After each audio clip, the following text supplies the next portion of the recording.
Yeah, thanks, Paul. Thanks, everybody, for being here. I want to start with Players of the Week.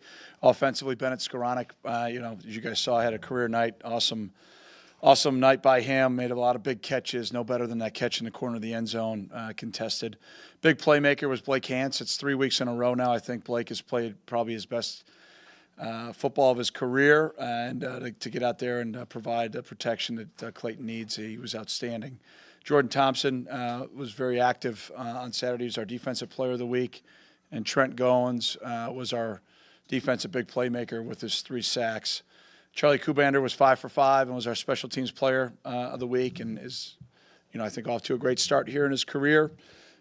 Practice players were Corey Acker for offense and Troy Huditz for special teams. Then Jason Goosen, one of our young old linemen, we moved over to D-line last week and gave a great effort to try to simulate, some of the big guys on Purdue's front. So Goose was our defensive special teams player of the week. People say, should there be more playoff games? There already are. The whole month of November is a playoff.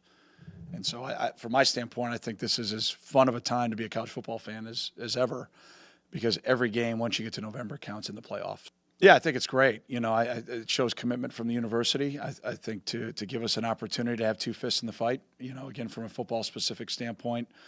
We get out of the game late, and I get a chance to go see a lot of our donors and see some of our former players that played in the 80s. And, we stand upon their shoulders because they didn't have the type of support we have right now. We get that. We'll never forget that.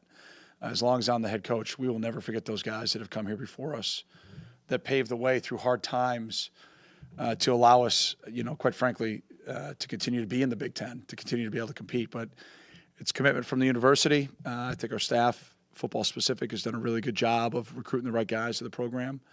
And our guys have just continued to work to get better. I think it's outstanding from a basketball standpoint. Fired up for Chris and his guys. His staff is outstanding. We're very close friends. Not only myself and Chris, but our staffs are very close. And to see that type of success is awesome. But no matter what, you've got to use that emotion the right way. I mean, I know there's coaches in the past, throughout the country that won't have a senior day because they're afraid of the emotion being a distraction. I look at it the other way around. I think that's a positive emotion. I think it's more for our guys' families, this weekend, and the sacrifice and dedication. I mean, if you're a parent and you raise a young man to be a Northwestern student athlete, you got to check the box of John. Well done. I mean, how special of a job have you done as a parent and loved ones, because it takes the whole tribe. It takes everybody in the family to raise a young man. And to see the families on Saturday. We have a reception at my house Saturday night, after the game, and it's always a fun time to see all those families again, because it goes back, to the relationship that we started so many years back.